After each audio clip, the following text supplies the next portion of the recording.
Мајчиното срце е бездна во чии длабочини секогаш ќе пронајдеш едно нешто. Простување. Вели Оноре де Балзак. Незиниот животен код се менува во 2016 година, кога на свет го носи незиниот син. Во денешната емисија имаме уште една мајка хероина, една од најеминентните новинарки во Македонија. Овој пат за мајчинството разговараме со Снежана Лупевска-Созен, мајка на Микаил. Добре дојдовте во Мамавизија.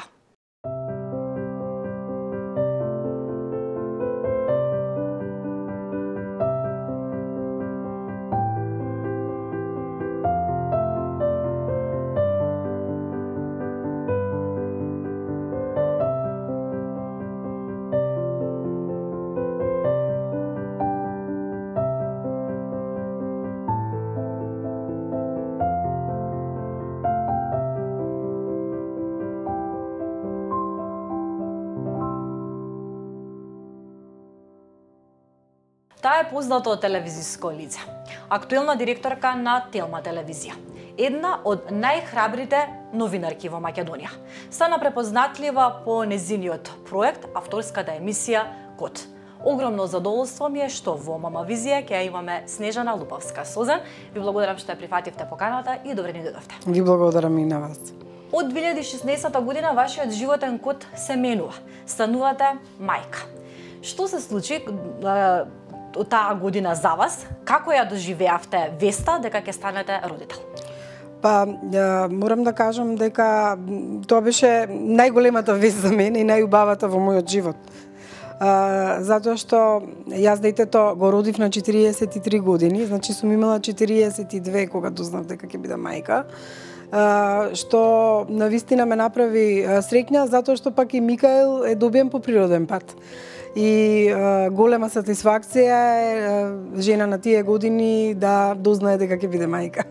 Ајде да ја вратиме малку временската машина, токму моментот кога дознавате, како се случи тоа, велите по природен пат. Се сеќавате ли на тој момент кога првпат дознавате, кога ги видовте тие две цртки, претпоставувам? Како дознавте и како се чувствувате?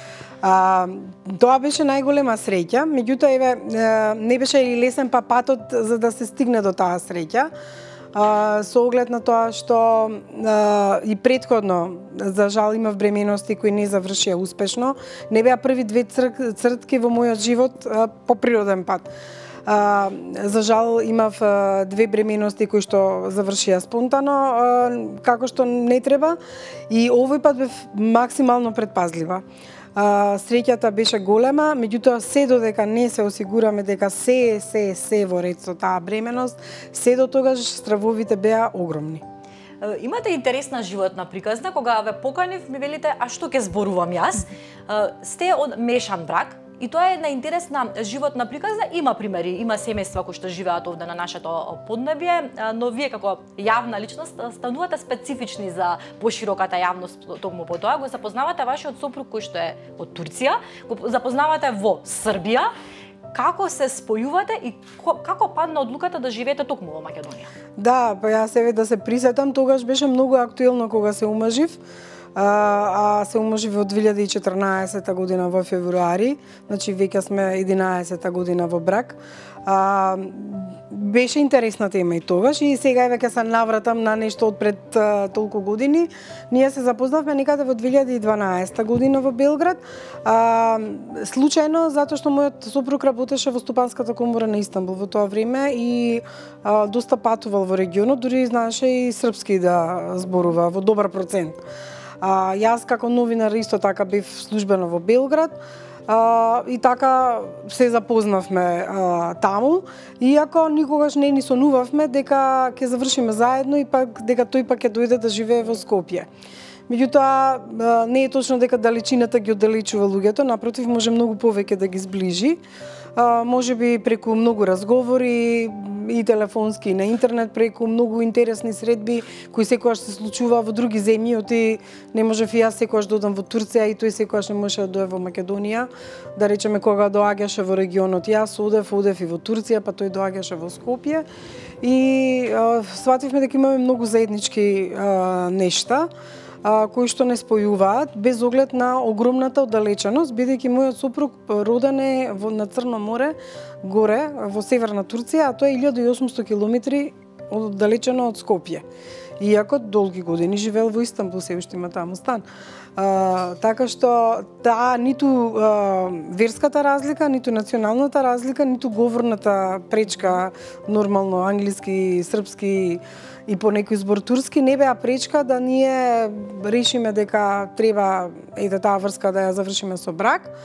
Сега како одлучивме да живееме тука, Истанбул нема никој што рекол дека е неубав град. Јас верувам. Да. Сите ќе речат дека е прекрасен град, ама се е најубаво кога одиш како турист, особено па кога си заљубен, уште ти е поубав.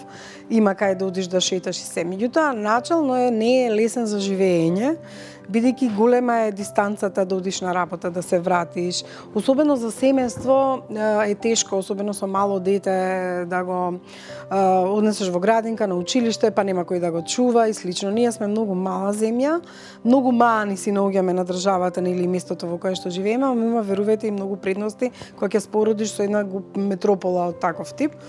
И првата година тој се уште одеше на работа во Стопанската комора на Истанбул, патуваше, се враќаше, а јас пак, ако отидев таму да живеам, секако дека немаше да бидам новинар, ќе требаше да барам некоја друга кариера. И свативме дека е многу поедноставно да тој се пресели тука. Лесно го прифати тој тоа? Тој си знае, него треба да го прашате. Не е лесно човек со кариера одеднаш да остане без кариера и да се жртвува за некој друг да си ја зачува кариерата, и затоа многу го почитувам. Така што тој реши да се пресели кај нас и нормално дека немаше работа во првите години. Отвори дуќан за храна турска во Чаршија, се снаоѓавме како што можеме, само за да не седи дома и подосна му се отвори на него патот и тој си направи своја кариера. Меѓутоа почетоците не се едноставни и токму тоа е почита и љубовта, жртвувањето еден за друг. Во различни моменти доаѓа тоа жртвување, кој ќе кажам во наводници, заради нечија кариера, меѓутоа факт е дека јас имав огромна поддршка од мојот сопруг во се што правам во животот, особено зборувам на овака службен план. Одлично, и уште еден доказ, она старата, дека љубовта не познава границите. Вие сте еден одличен пример за тоа. Дознавате дека сте бремена и каква бременост имавте? Може ли да се присетите какви беа тие 9 месеци од вашиот живот? Па првите 4 месеци никој не знаеше дека сум бремена, затоа што кажав, моравме да се осигуруваме дека се е во ред со бременоста, за да соопштиме дека сум бремена, бидејќи голема траума е не само за мене или за мајката, за целото семејство, доколку се случуваат несакани работи, особено на тие години. И кога се осигуравме дека се е во ред, веќе почна и да ми се познава. И се сеќам една колешка на работа, јас се спремав за емисија, ми рече, ама ти многу си се здебелила. А сега сум реално многу здебелена. Тогаш не бев. Тогаш не бев и потоа имав гостинка која што исто така ми кажа: "Леле, Жане, што си направила бе ти со себе?" И јас прв пат тогаш кажав: "Бе луѓе, јас само да ви кажам дека не сум толку здебелена колку што сум бремена." А бремена сум веќе во, да речеме, повеќе од 4 месеци. Иако бев многу среќна и исполнета, мислам дека уште малце да си купев апарат за мерење на срцева активност и проверка на бебето, затоа што толку многу често сакав да одам на контроли, да се уверам дека се е во ред, што навистина и докторот се шегуваше со мене. Немав мачнина, немав проблеми со повраќање и немав губиток на енергија. Напротив, се осеќав многу нормално, одев цело време на работа, правев емисии. Факт е дека масата беше до појас, па и не ми се познаваше толку. Само столчето ќе си го оддалечев од масата за топ тема. Одев и на код. Меѓутоа, во последниот месец, да речеме во предпоследниот, во 8-миот месец, требаше повеќе да внимавам, ми рече докторот. Се нека си тече нормално, ама малце внимаве. И јас како анекдота го кажувам ова секако. Се сеќам дека имавме една топ тема на која што беа поканети новинари и беше поканет Ала Џафери. Во тоа време беа актуелни и бомбите и лентите од бомбите, преслушувањата на материјалите, меѓутоа се донесе закон, да речем, уредба дека нема веќе да бидат докази и дека се што се пуштило до тогаш се пуштило, веќе ние новинарите не можеме тоа да го сметаме и да го објавуваме. И ние новинарите и јас како водител почнавме да се расправаме со господинот Џафери како е тоа можно, па не може така, па тој се расправа со нас.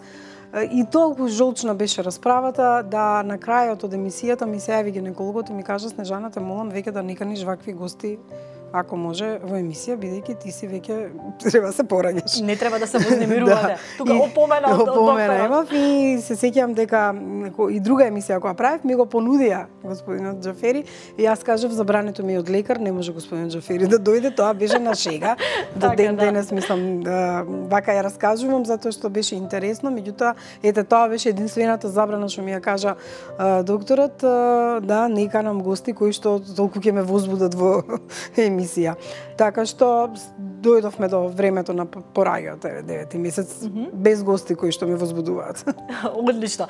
Како вашите родители, вашето семејство, вашите пријатели ја прифатија веста дека имате сопруг од друга националност, од друга религија? Дали тоа имаше некакви бурни реакции или се беше нормално прифатено од нив? Па во моето семејство има и други странци, како да речем зетовци. Не е првиот што тетка ми е омажена за французин, например, уште многу одамна. Факт е дека и религијата е различна, меѓутоа немавме апсолутно никакви предрасуди во однос на тоа прашање. Никој од семејството не изреагира негативно. Уште поинтересно е што кога го запознаа мојот сопруг, јас мислам дека е еден од омилените зетовци сега, затоа што е весел, расположен, разговорлив, го знае јазикот и многу... Веќе го научи македонски? Да, и многу полесно го прифаќаат отколку другите странци во фамилија кои што не го знаеле јазикот. Морам да кажам дека бев многу изненадена, затоа што нашата свадба се објави во весник, беше на интернет, имавме многу интервјуа и еден ден ми текна да ги отворам коментарите во инбоксот на Facebook на луѓе кои што не ми се пријатели. И таму имаше изненадувачки лоши коментари во однос на тоа што сум се омажила за турчин. И многу пати знаеа во коментари луѓе да напишат дека сум турска сна и да напишат нешто со погрдни зборови, што јас бев навистина изненадена затоа што не очекував дека мене некој ќе ме доживее различно затоа што сум се омажила за човек од друга националност или од друга религија. Потоа тие коментари стивна и сега некогаш се случува некој, ако мисли дека тоа е навредливо за мене да така изреагира, или често пати некој што сака така да ми се обрати со, не знам, некаков тон, не ме нарекува Снежана или Лупевска, господја Созен, како тоа да звучи посериозно, иако мене ми е гордост што го носам презимето, затоа што навистина прекрасно презиме. Ќе искористам приликата, ете, имам еден еминентен новинар пред себе, како да се избориме со тие негативни коментари. Се почесто ги имаме, дури во оваа емисија која што е со толку топло срце направена и со толку убави приказни, се пројавуваат такви коментари, се уште имаме луѓе кои што тоа комотно си го пласираат на социјалните мрежи. Ќе успееме ли некако да се избориме против ова зло низ медиумите? Јас мислам дека социјалните мрежи малце го поттикнаа повеќе и тој тип на говор на омраза. Оти не знаеме, ослободни сме, објавуваме се и не знаеме од кај ќе ни дојде коментарот и никош не можеме да го спречиме. Меѓутоа, мислам дека луѓето треба прво да знаат за кого се работи па да коментираат. И ние сме пак отворени и јавни личности. Никогаш за никого во таа смисла лошо не сум кажала. И ако ме следат, мислам дека требало да размислат пред да напишат. Што се однесува до жените, да, изложени сме на поголем ризик, затоа што тоа го зборуваме често и ние, како еве и со вас како жени новинарки, кои што најчесто имаат сексистички или полови дискриминаторски коментари само затоа што се жени. Жена, да, така. И тоа ни се случува многу често во коментарите. И не се зборува, не е само кога зборуваме за различен мешан брак или религија, туку кога зборуваме и за професија. Да. Кога сака некој мене да ме навреди, ќе ме навреди заради тоа што сум жена, заради изгледот, заради тоа што мислат дека сме по-слаби и лично ќе не навредат, отколку мажите. Така да мислам дека и етичките кодекси што ги правиме и се што правиме ние, само мислам дека треба повеќе да се занимаваме во јавноста со овие теми и да се зголеми. И да не премолчуваме. Да, апсолутно, апсолутно. Да возвратиме на сите да се пријавуваат сите тие навреди треба и да се блокираат сите тие можности да тој може така да те навреди. Значи, навистина е болно да луѓето бидат судени според изгледот, а уште поболно е да една жена и се случува двојна виктимизација, односно два пати да биде жртва на коментари за тоа што го работи, и за тоа што е жена и за тоа што нешто не им се допаѓало. И вие кажавте на почетокот, јас сум храбра жена. Тоа не значи дека мене нема да ме навредат. Јас сум жена, како колку и да мислат луѓето храбра, нехрабра, силна, ќе одговорам или не, некои навистина знаат да погодат само затоа што сме жени. Да се навратиме на вашата семејна приказна. Бракот го склучувате овде во Македонија. На кој начин, дали има црковен брак? На кој начин се одвиваше свадбата? Бракот го склучивме овде во Македонија, во матично, граѓански брак. Во нашата куќа се почитуваат празниците и од едната и од другата религија, и мојот син ги знае и едната и другата религија и ги почитува. Во тој дух е и растен.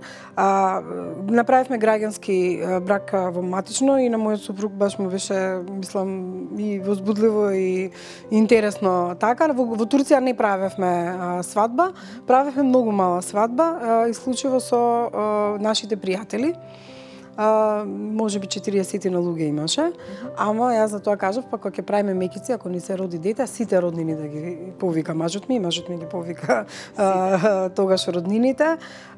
Така што тука беше целата, еве таа да кажам, церемонија. Иако не правевме голема свадба, јас сакав да носам венчаница и се што треба, затоа што и знаев дека ќе се прават фотографии кои ќе бидат објавени. Да. И тоа е малце пиар, ние новинарите знаеме и така да го направиме. Еве и после 11 години одново новинарите се интересираат за вашата свадба. Да, и знаев дека тие слики ќе останат и кога ќе збори некој за мојата свадба, ќе ги покаже сликите и тие треба да бидат убави. И да бидете горди, знаете, она како велат кога ќе се видам на матура после извесно време да не се срамам од себе си, така и така да ја од пиар аспект, значи гледавме да биде секој што треба. Доаѓа Микаил на свет. Се сеќавате ли на денот на породувањето? Овде се породивте, каде се породивте, како изгледаше тоа? Го паметите ли тој ден? Нема шанси да го заборавам. Не заради болката што ми била причината во текот на пораѓањето. Микаил се породи во јули на 43 степени. Роден е на 21 јули. Докторот ми кажа дека треба да се породам во четврток. Јас му викав, те молам ако може во понеделник. Затоа што во четврток, иако не верувам во хороскопски знаци, беше се уште рак, а во понеделник беше ралав. И велев, ќе биде детето емотивно, може ли лав да биде? Во право сте за тоа. Тука се расправавме, првата расправија со мене беше да не биде четврток, ама мораше изгледа четврток да биде, не сакаше докторот да ризикува. Второто негово барање беше дека ако не успеам природно да се породам, да биде со царски рез, и јас реков не може, ако може до крај ќе чекам, само да е природно. Мислам тоа беа моите услови. Си се извозев само до болница. Така и отидов во четврток како што бара, во среда вечер. Не успеа природно да се породам, иако чекав, се направивме што можеше да се направи, не сакаше да ризикува. Мојот сопруг беше до мене, го повикавме и се породив со царски рез, нормално бев свесна. Затоа и мислам дека сите беа некако изненадени кога се породив во самата сала, од ме видоа толку уплашена, толку расплакана, и јас буквално доживев некаков шок, се тресев. Значи телото цело ми се тресеше од моментот да го видам детето дека ќе заплаче, дека ќе му дадат добра оценка и дека е секако што треба. Ако се вратиме на почетокот на разговорот, знаете какви стравови сум имала, нели? Необјективни, ама да, и така овој страв не се мери со ништо друго на светот. Да, ни со ништо друго. Јас имам фотографии од само што се породив, тие ќе ви ги ќе ги приложите.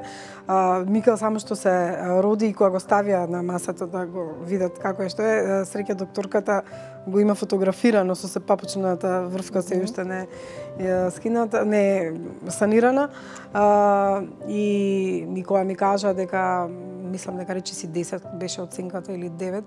Јас тогаш се успокоив, ама требаше ме вратат од шокот да се смирам по пороѓајот и се убедив дека се е во ред и дека детето е добро и да чукнам од дрво. Не да Микел имате и фотографии, добро се. Одежен дечко, ќе го зборуваме сега и за него повеќе. Ама стравот беше навистина голем и покрај целата храброст што цел живот ја искажувам во тие моменти, најбитно е значи здравјето на бебето.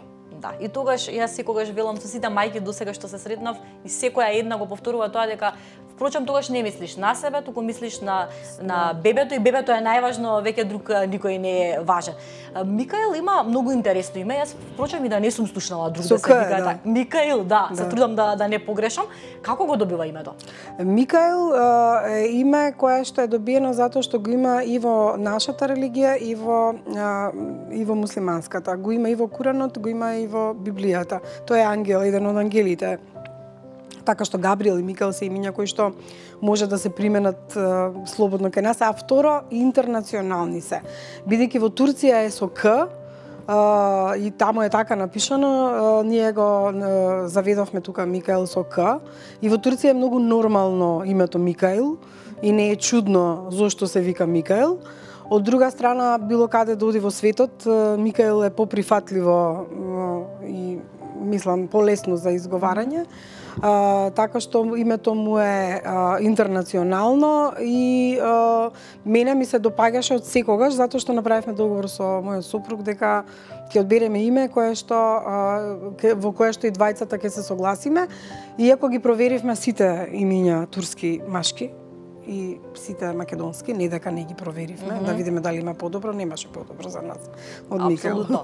На крајот вие си одлучувате и одлично на името и супер му стои, морам да забележам. Какво бебе беше Микаел? Јас на сите млади жени кои што се мајки или сака да бидат мајки, велам дека тоа е најубавиот период од животот, особено 9 месеци кога си на породилно.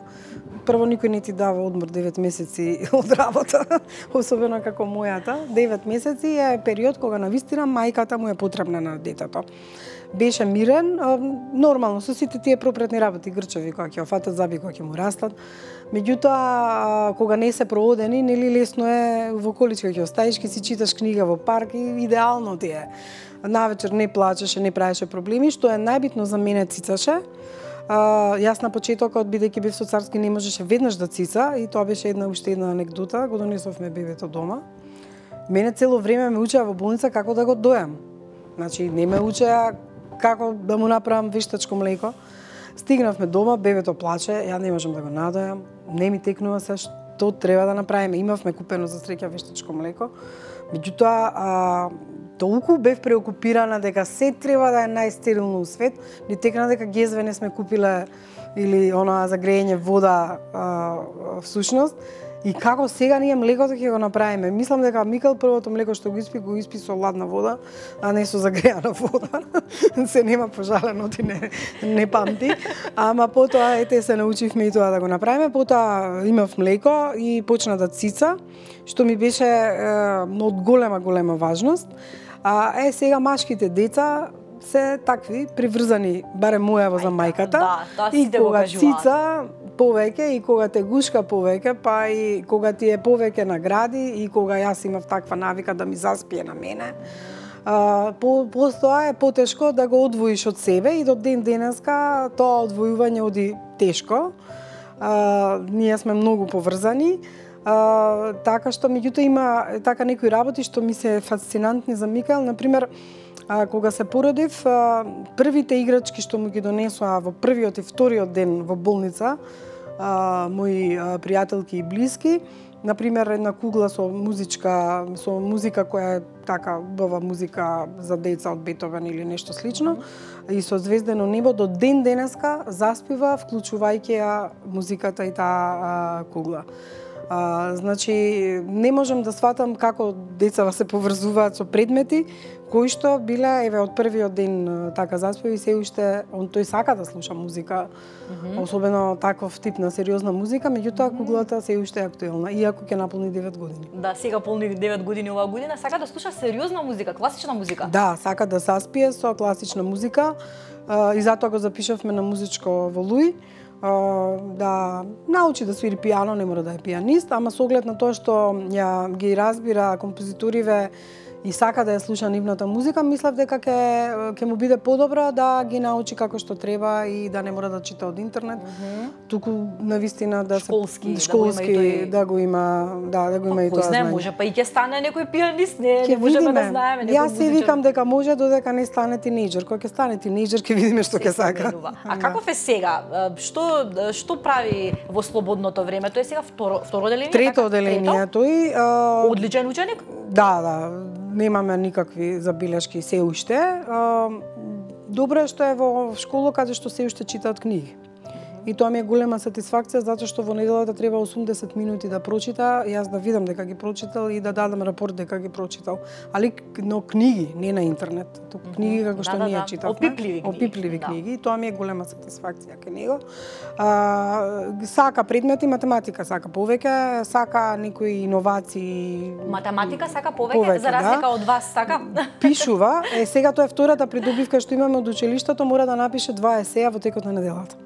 Искрено и мене не ми текнуваат веќе теми некогаш. Самостојно треба да самостојно да ги напише или да му даеме мотив и неколку реченици за тој да ги развие или да напише поема. Добар е во пишување на поеми, некојаш и ги чита пред класот или пошироко. Сака да пишува поеми и иако сака математика, не заостанува и во пишувањето на есеите.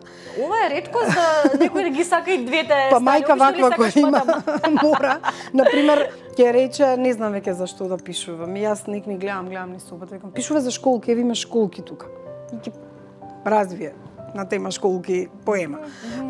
Значи, добро е што одбравме такво образование, кај што верувам ќе се пронајде еден ден, меѓутоа пак ќе кажам, оди и на пливање одеше, сега му е кошарката интересна, тренира кошарка. Не знам што ќе се случува, затоа што е лесно да му кажеш на дете од 8, 9, 7 години, 6 да плива, меѓутоа кога ќе биде во пубертет, ќе видиме како дали ќе продолжи со сето тоа. Си има одбрано другари, најдобри другарчиња, се тоа веќе се оформува полека, го има најдобриот другар, во таа возраст веќе се приврзуваат децата. Сега, кај Микаел е интересно, има другар кој што има слични афинитети, многу сака да собира минерали. Па јас се шегувам дека ние уште пред Трамп се пазаравме за минерали, затоа што дома имаме и само ги брои дали има 42, па има 49 и слично, разни типови на камења, оникс, не знам и се што е во таа смисла. Тоа се мали камења што се купуваат и во некои фенг-шуи продавници. Не дека ние некои, меѓутоа ги проверува, има програма дали се оригинал, не се, дали се брусени, не се брусени и слично. Тоа му е интересот, сака да вози точак. И во однос на друштвото, тоа бидејќи се работи за училиште во кое што има многу странски државјани, деца од други држави, знаат да се сменат во текот на годините, не се истите деца и тука е малце во тој дел на социализација, не дека од школа може да формира толков голем круг, иако се дружи со сите нив, одат на родендени, на забави, на се што треба, а меѓутоа си има и друштво од мало што се вика, за да може да разменате вака искуства. И децата, денешните деца многу лошо реагираат кога ги фотографираат родителите, кога ги објавуваат. Како тој ви реагира на тоа, со оглед на тоа што вие сте јавна и позната личност? Дали тој сега се уште е дете и е мал, дали го има осознаено и го разбира тоа, или тој се лути како и останатите деца? Ќе се налути што зборуваме сега за него или не? Ќе слуша веројатно, ќе сака да чуе. Некогаш се лути за работи што тој не сака да ги сподели со јавноста и кажува дека не сака да ги сподели. Треба да внимаваме веќе како наполни 8-9 години, не можам јас да зборувам во негово име се. Од друга страна, за фотографирањето му дојде некако нормално. Јас не сакам да го преекспонирам. факт е дека ги објавувам фотографиите на Facebook, например, овие што ги имате се фотографии што се објавени веќе на Facebook, ама не можам да одолеам, како и секоја мајка, на моментот да, кога ќе го фатиме во некој интересен момент, да не го фотографираме и да не го делува забавно дете? Дали е забавно, прави смешки? Кажавте неколку анегдоти од вашиот живот, а нешто тој што направил смешно, што се смеете многу? Тој многу сака джокс да кажува и имаше еден стар телефон нормално без картица порано, кај што ја консултираше Сири да му каже неколку шеги. Меѓутоа, знае да раскаже шеги во училиште и на професорите и на децата и сите го знаат како весел, а бидејќи има и вакви обравчиња, многу сака и кога беше помал и сега да го штипкаат. Во основа е многу весело дете, кое што секогаш мислам дека сака од позитивна страна да гледа на работите, што е добро за него. Иако кажав, се роди во четврто, кога се уште владееше рак, а знаеме дека раковите се емотивни личности, така што се надевам дека во текот на развојот нема толку да му пречи преголемата емотивност. Емотивни, но супер луѓе се раковите, сигурно и таа емоција е убава карактерна особина. Што вели тој? Сте биле во Турција многу пати. Гледам и дека често патувате и шетате низ светот. Децата на таа возраст веќе знаат да не изненадат со нивни ставови. Дали тој некогаш кажува дека сака да се пресели да живее во Турција или си ја сака Македонија? Ја сака Турција подеднакво како и Македонија. Беа сега бргу со татко му таму и беше интересно затоа што ја рековте анегдота, направил воркшоп и го напишал на англиски воркшоп со назив на воркшопот и направил работилница таму. Бидејќи тоа море, Црно море, собирал школки, собирал камчиња, собирал разни предмети и направил кукички, направил оние за на ветар со школки што се да можеме да ги закачиме на зид и направил многу работи во воркшопот кај баба му. И беше возбуден и пресреќен што таму кога ќе оди се чувствува многу слободен. И тоа што не може да го направи тука, таму ја има целосната слобода да може да има и таква работилница, и такви богатства, да собира камења, да собира школки, да го гледа морето, бидејќи се гледа и од прозор. Така што ужива подеднакво во двете земји. Што се однесува до трета земја, јас секогаш се шегувам, па добро, ако ќе идам во пензија, ја би сакала ти да студираш на некој многу убаво место. Така што не знам што ќе одбере во животот, сака да патува. Тоа му е така. Сака да патува и со авион, сака да се дружи со луѓе од различни националности, тоа е голема придобивка, не прави разлики меѓу луѓето апсолутно, ни по боја на кожа, ни по верска или национална основа, за него се сите исти, што мислам дека е исто така голема придобивка во неговиот начин на формирање. Дома на кој јазик комуницирате? Тој на кој јазици зборува? Тоа е од 4 годишна возраст почна да оди во градинка на англиски јазик и целото школување му е на англиски јазик. Вториот јазик кој што од 4 или 5 годишна возраст секој ден го има е шпански. Дома зборуваме македонски. Тој сака некогаш да зборува на англиски.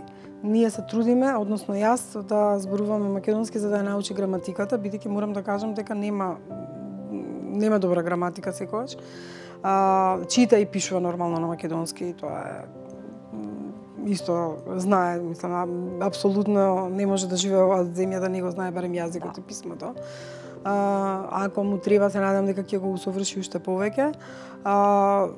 Мажот мој сега повеќе иде на македонски. Некојаш во граматиката греши, ако не можеме да се разбираме, го повторуваме на англиски или меѓутоа Микал разбира турски. Му одат јазици. Знае основни работи на турски да праша и слично кога ќе оди во Турција и добро е да оди во Турција затоа што мислам дека така и најмногу ќе го научи јазикот. Баба му не знае друг јазик, таа што е во Турција освен турски, нешто германски запамтила од времето. И со нејза мора да научи да комуницира и да зборува турски. Кажете ми, колку вие, откако сте мајка, се препознавате во вашата мајка? Дали можеби начинот на воспитување, секогаш гостинките ги прашувам, бидејќи неретко ние жените со текот на годините се почнуваме да не лекуваме на своите мајки. Тоа како старееме личиме, ја мислам, во карактерите. Јас тоа мислам дека е така. Дали вие се препознавате? Да. Маш ми ако го прашате, ќе ви кажа да. Така? Да. Ние, видете, јас сум и повозрасна генерација од вас и ние сме воспитувани во едно друго време, кое што јас можам само да го пофалам. Исто така, не дека ние не ги воспитуваме и нашите деца така, меѓутоа начинот на образование, строгоста што имаше во тоа време, колку и да е сега, нели ја критикуваме заради преголема строгост. Самиот начин на образование беше многу по-систематичен, а и дружбата на децата беше поинаква. Што се однесува до мојата мајка, јас се обидувам со основните работи што таа ме научила да го научам и мојот син. И кога ќе станеш мајка, мајка ми секогаш велеше, кога ќе станеш мајка, ќе разбереш што значи да си мајка. И ќе ме разбереш за многу работи за кои што сега мислиш дека не се во ред, а ќе видиш колку се во ред. И тие зборови на мојата мајка никогаш нема да ги заборавам. А она што и до ден денес се случува, иако јас сум возрастна жена, мајка ми секогаш, ако не се јавам, ќе се грижи дали сум добра и синојка се јавив ми рече, ма ти не си ми се јавила 3 дена, ти дали си добра? Значи тоа е мајчината грижа за нас, знае дури уште да се расплаче, затоа што она и погрето што ќе кажеме, добра сум, не можев да ти се јавам или да дојам, немам време, имам многу работа, не, да не криеш ти да не си добра. Таа мајчинска грижа, мислам дека сите ја носиме во себе од мајките, така како што и тие правеле за нас и ние за нашите деца, и тоа навистина го сваќаме тогаш кога ќе станеме мајки најдобро. А личиме на мајките како ќе станеме повозрастни, почнуваме да лекуваме. На самиот крај во Мама Визија секогаш се обидувам да заоклучам со една мисла, цитат од ваша страна, вашата визија за Микаел. Имате ли некаква визија, некаква желба кон некој кој што сакате сега да му ја порачате? Не сум размислувала за ова, од друга страна Микаел во една реченица не можам да му порачам. Тој ме знае, мене држам предавање, список. Најбитно е нормално здравјето на детето, како што кажа веќе, да се развива и да биде човек кој што ќе има разбирање кон другите луѓе, ќе ги сака и другите луѓе, ќе шири позитивна енергија, ќе биде задоволен со себе и со својата кариера во животот и ќе биде среќен, затоа што тој често знае да ме праша, мамо, дали си среќна? Јас му ја посакувам сета среќа на овој свет и да биде задоволен со тоа што ќе стане и тој во животот, како што и јас сум задоволна со себе и мојот сопруг, за да ние него го направиме да биде уште посреќен. Морам да ви признавам дека ми беше огромно задоволство што ве имав во емисијава. Беше пријатен разговор. Се надевам дека интересен и за нашите гледачи. Ви благодарам што дојдовте. Благодарам многу и благодарам на сите што ќе бидат заинтересирани да го видат ова интервју. Секој добро посакувам, вам почитувани, исто така ќе ви се заблагодарам што погледнавте уште една епизода на Мама Визија. Ви посакувам секој добро, продолжете да се информирајте преку Слободен печат.